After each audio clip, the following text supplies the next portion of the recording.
All right, so it's 1 o'clock on the dot now, everyone. Thank you very much for coming along, and let me introduce Kyle Swain. He is our Lpc Cresa Retail Director for Australia and New Zealand, an expert in the field of retail leasing, and I'll let him take everything away.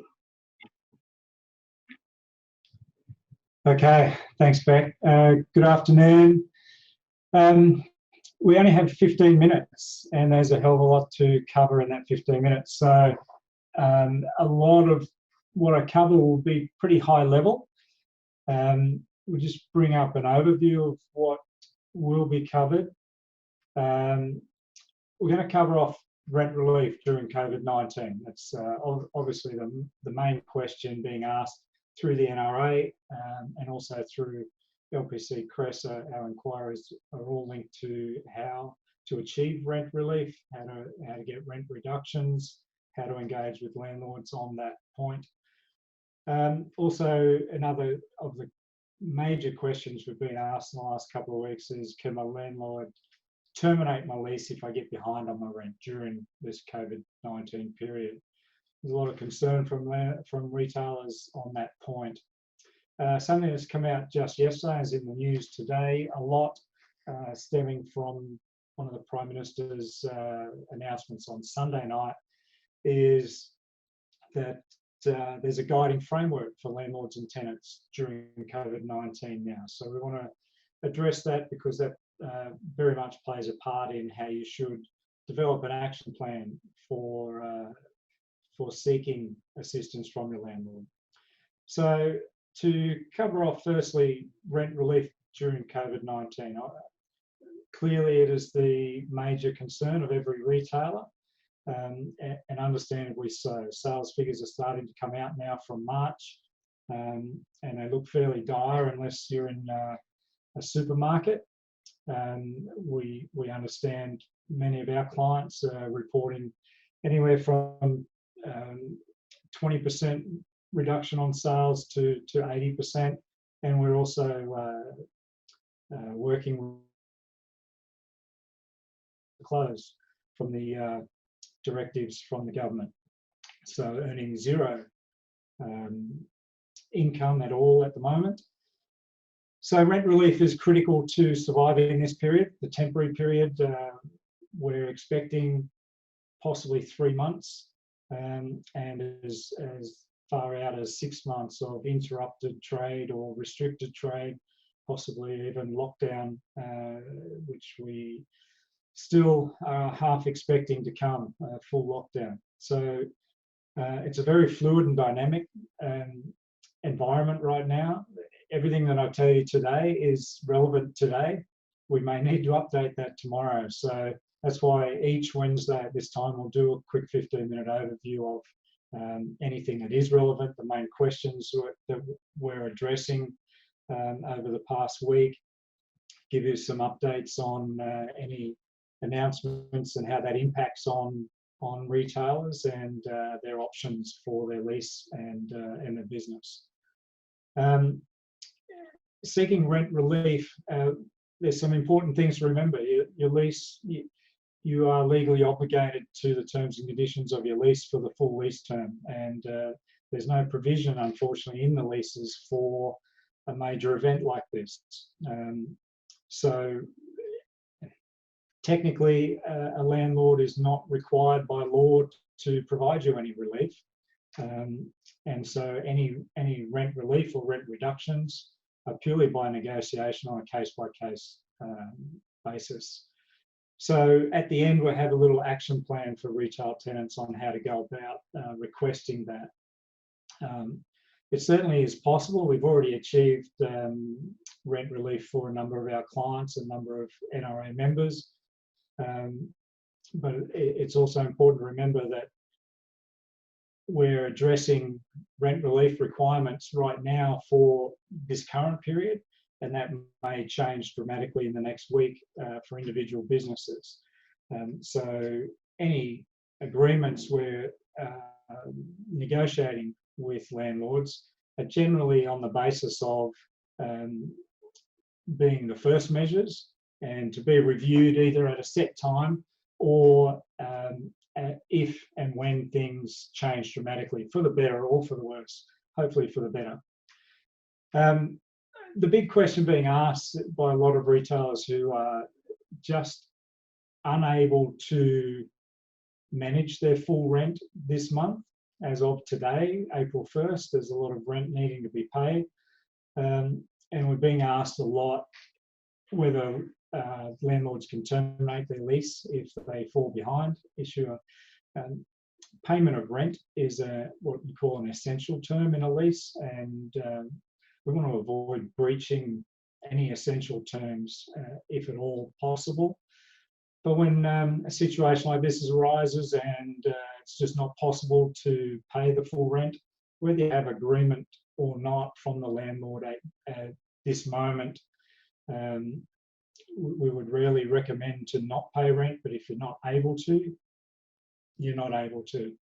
And I think this is a fairly fluid and dynamic situation where discussions will carry on with landlords through this period of uncertainty and out the other side as well. If it turns out that there's a rental arrears there to be addressed, then it can be addressed later on. The key to rent relief and paying your rent as per your obligations under the lease is really to be fair. If you genuinely are in financial difficulties, then that can be explained and discussed, backed up by financial records and the like. And if that needs to happen later on, so be it. We believe the reason a lot of landlords are slow in responding to requests, essentially being inundated with requests to provide assistance. And just like tenants, the landlords are waiting to see if there is any government initiatives, government assistance put in place for landlords' costs, moratoriums on their own banking fees, loan repayments. There's talk about land tax moratoriums and things like that to ease the burden a little bit. So we're expecting an announcement later this week from the government on those measures. And if we can get all that out in the open, then perhaps we get some more movement from landlords on in regards to providing tenant relief as well.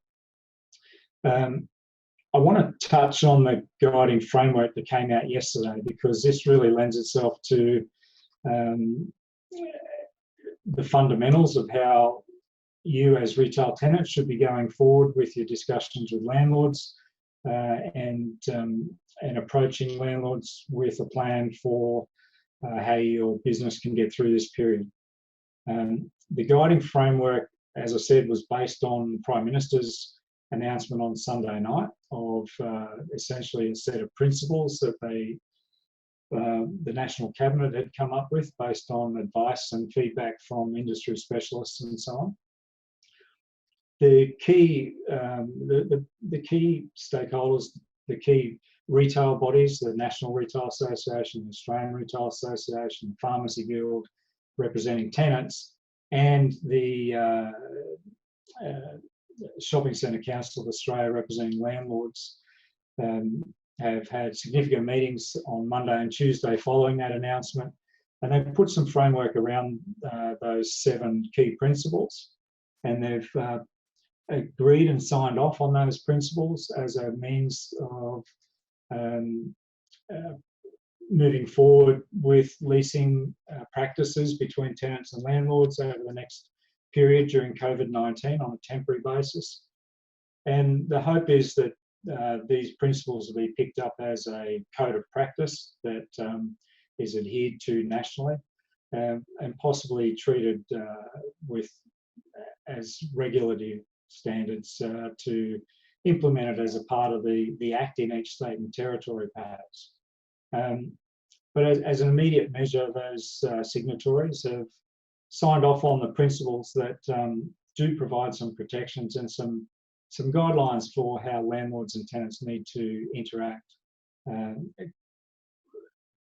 if you want to go to the Lpc Cresa website, I've written an article on there that you can find on the website that gives a nice explanation of the 7 principles.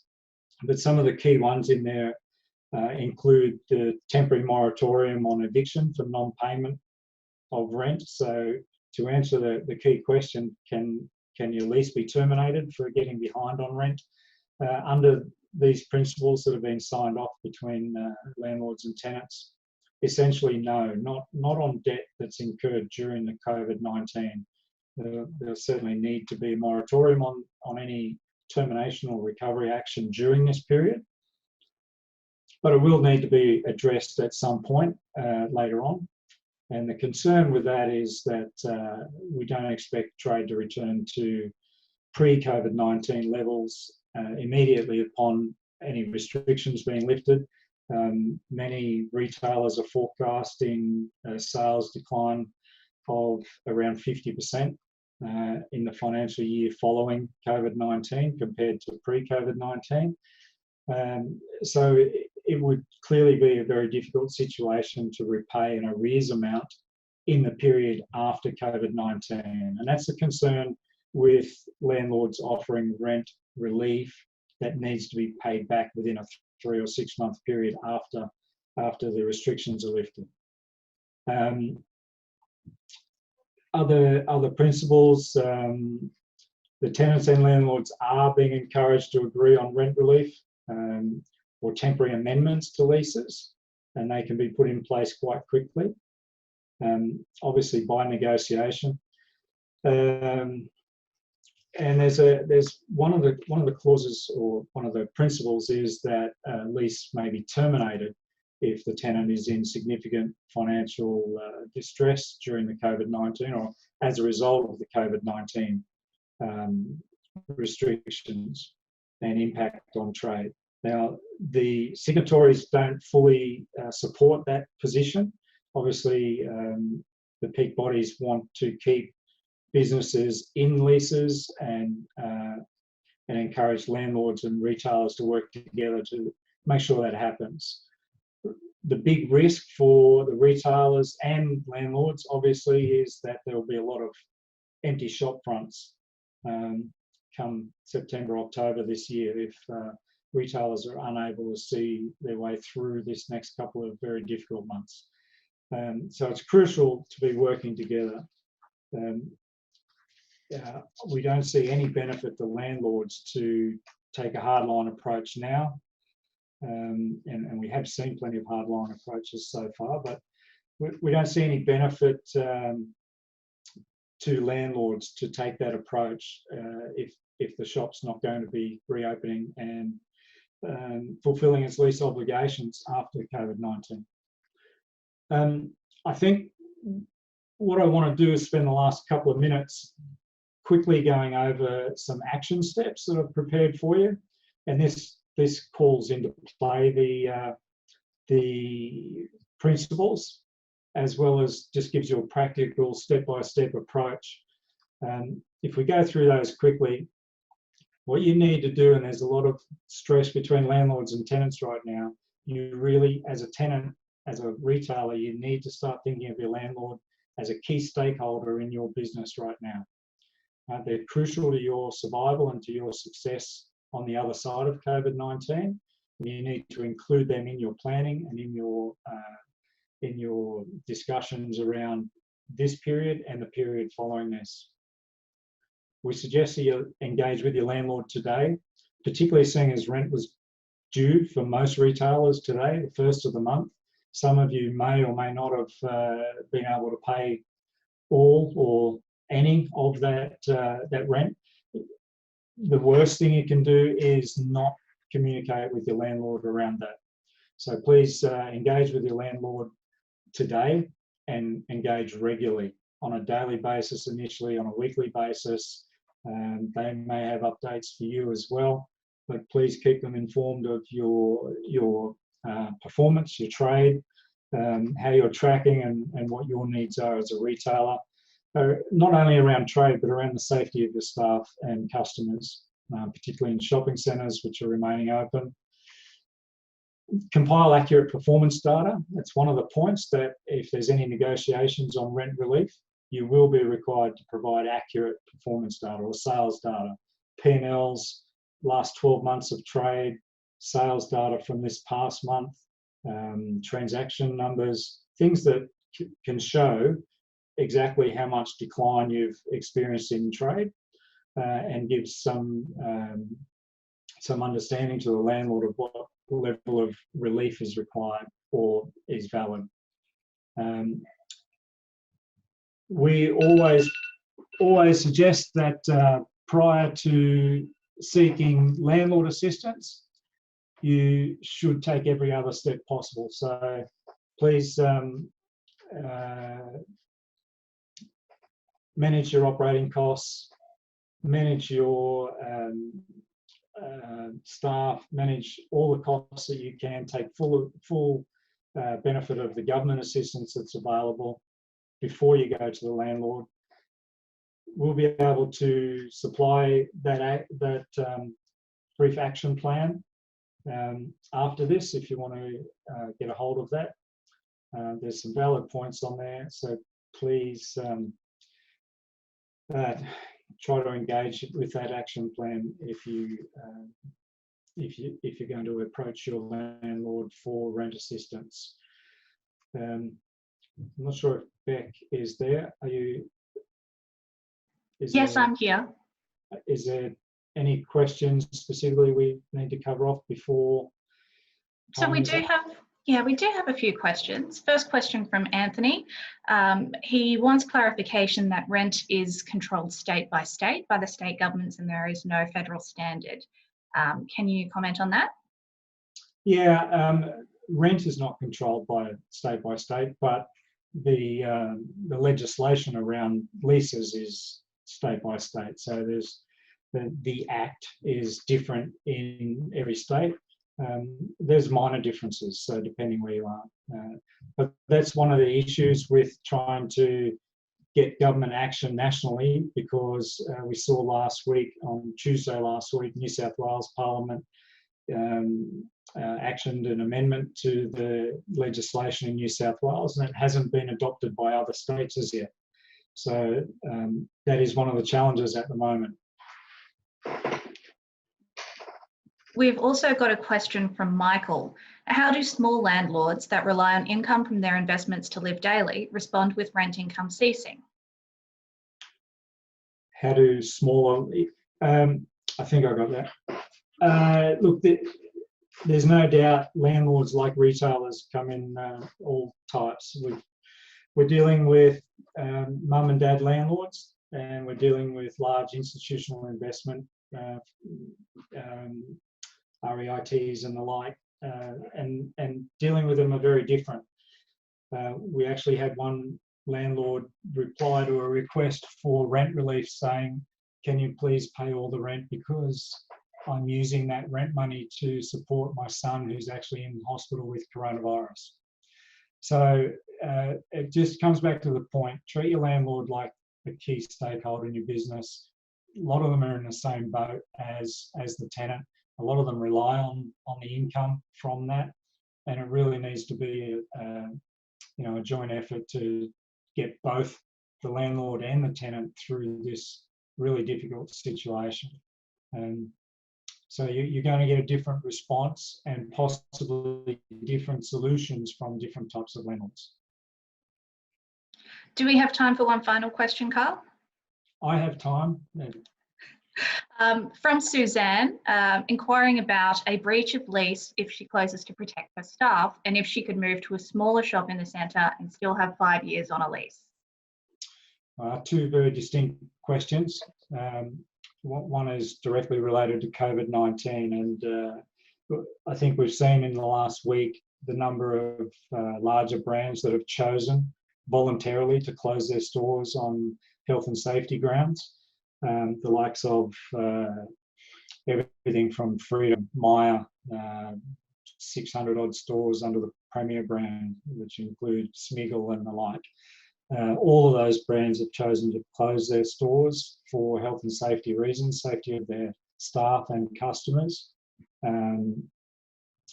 There's no doubt that there's probably a diminished trade situation there as well. But in that situation, right at the moment, while it is a breach of your lease, there's no landlord that would risk taking that to a tribunal and take any action over that. I don't think they would have any traction at all from a tribunal in any state to take action against you for not fulfilling your obligations around core trading hours in this situation.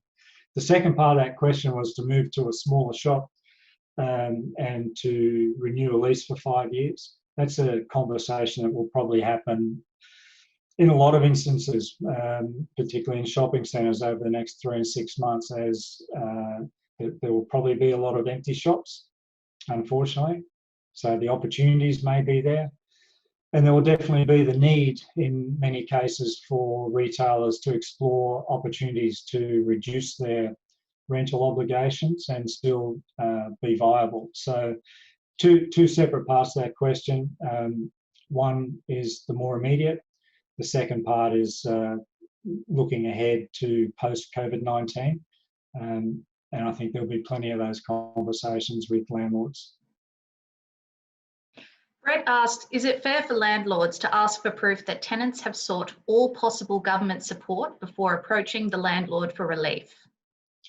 It's fair to confirm that that's the case, and in with the action steps, it certainly covers off. Be sure that you can provide proof of steps you've taken to reduce your operating costs. And also that you've accessed all available government assistance. We are having landlords asking for signed documents from insurers to prove that they've denied insurance requests, and I think that's a little unreasonable. So it's just a matter of that fine line between what's reasonable and what's unreasonable. It's not unreasonable to expect that you've gone through those processes. It may be unreasonable to expect to get a signed letter from an insurer. So go through the processes and ensure that you convey that you have and communicate that you have, and you can communicate that to your landlord, whether you are showing them something or just advising. There should be a reasonable level of understanding between the two parties.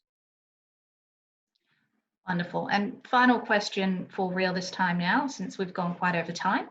Lulu asks, regarding the common set of principles that the retail associations have put forward yesterday, are these principles law? If not, will they be? What are the next steps for these principles?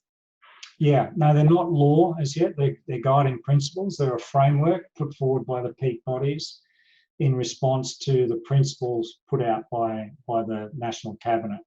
They do have the approval of all the treasurers of each state and the National Cabinet. There are some aspects of the principles that the peak bodies don't actually agree with, as I explained just earlier. But that framework has been put out and agreed by between the landlord body, the SCCA, and the peak tenant representation association, so Pharmacy Guild, ARA, and NRA. There are plenty of landlords out there who aren't members of the SCCA, so you would fully expect to have some landlords say that I didn't sign on to that set of principles, so I'll do what works for my business. For them to become legislation, I think I've mentioned very briefly before that the hope is that they'll be used as guidelines or as a framework to progress to a code of conduct between landlords and tenants on a temporary basis at least. It wouldn't hurt if they were permanent. Having them passed as legislation and regulatory authorities takes a little longer and uses up a lot of resources that are really focused on a lot of things at the moment. So I would hope they get through as a firm code of conduct nationally, and then hopefully some states will start implementing them as an amendment to the relevant legislation, state by state.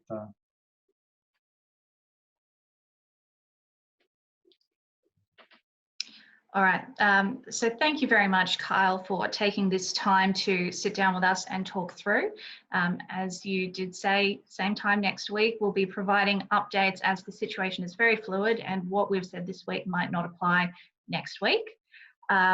If you have some questions that remained unanswered, please feel free to email the National Retail Association. We will either address them by email, or they could even come up on next week's webinar. So thank you again, Kyle, and thank you everyone for attending. Yeah, thank you everyone. Cheers.